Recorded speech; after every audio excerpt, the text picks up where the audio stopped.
He's been telling us Iran has a nuke. He's been telling us they're 5 years away from a nuke since I was 7. Literally, he's been saying Iran is 5 years away from a nuke the entire time. And he came over here, he testified before Congress in 2002 that we, as a regional expert, that if we were to overthrow Saddam Hussein, democracy would sweep the region and there'd be all these positive reverberations. And then he goes, and you also got to overthrow the regime in Iran, and you also got to overthrow Muammar Gaddafi. And like every single one of these things, not Iran yet, still pushing for that, but we went and overthrew Saddam Hussein. We went and overthrew Muammar Gaddafi.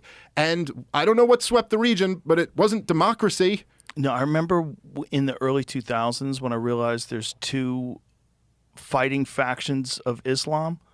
I was like, what? Yeah.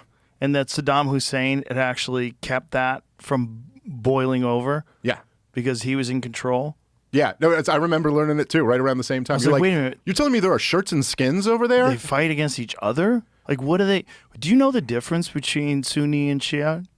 I mean, I know that they're different sects of Islam, but like in terms of like the religion itself. Is it like the Catholics versus the Protestants? Yeah, I think it's something like that. Like it's always the people with the like most minor interpretations of their holy book differences who like go to war the most aggressively. Right. You know what I mean? Like it's like Catholics and the Protestants, or you know, like you agree on crazy. 95% of this religion, but like whatever. If you didn't know about that conflict, you would never believe it's real. Like Christians going to war with other Christians, like different sects. Like brutal, horrible wars. Especially when you could like read about Jesus and you'd be like, this doesn't seem to be what he's saying at all, man. Yeah, like, who's at the helm of this fucking battleship? It's unbelievable to me that and I'm not claiming to be any type of religious expert and I'm not a Christian, but it is unbelievable to me that anybody could be a Christian and could then like somehow do the mental gymnastics and rationalization to be like, and that's why you got to support every war.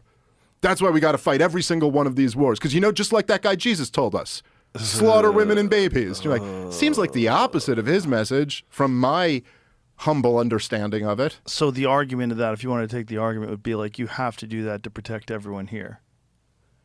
Yeah. I mean, that's the argument, right? Like we have to go to war with Iran, a country that doesn't have nuclear weapons or an air force capable of delivering them here. And it's so convenient that they're evil. So convenient that they torture students and they execute Olympic gold medalists in wrestling because they protested against the government. It's so convenient.